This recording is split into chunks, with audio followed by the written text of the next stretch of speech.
In today's video, I'm going to teach you how to use the filter function in Google Sheets with multiple columns. Whether you're a spreadsheet novice or an experienced data analyst looking to improve your skills, this guide is crafted to help you harness the power of Google Sheets more effectively. So, let's get started.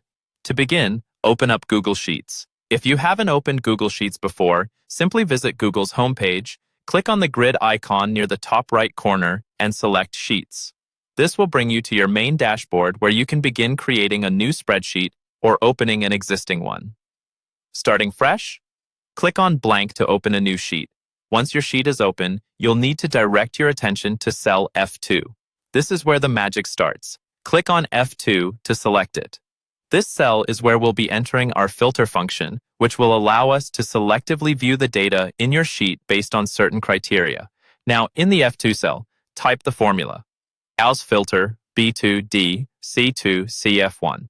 Let's break this down a bit. The filter function in Sheets is designed to display data that meets specific conditions. In our formula, B2D refers to the range of data we want to filter. This means that any data within columns B to D are up for filtering. The condition C2CF1 means that only rows where the data in column C matches the value in cell F1 will be displayed. This allows you to filter rows based on the values in a specific column, which is particularly handy when dealing with large datasets. After entering the formula, press the Enter key. This action executes the formula. If done correctly, your Google Sheet should now only display the data that meets the condition you set in column C, where it matches the value in F1. Next, click on cell F1. This cell is pivotal because it contains the criteria that the filter will use. Ensure F1 is selected, as it's linked directly to our filter formula. If you have a drop-down list set up here, it can be a great way to easily change the filter criteria. Finally, select an option from the drop-down list in F1 if you have one set up.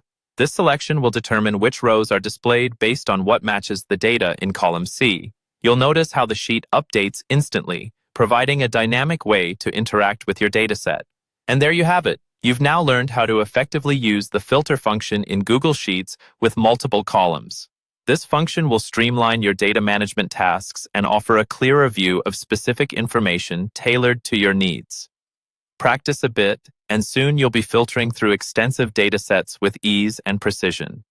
Thank you for watching, and until next time, happy spreadsheeting.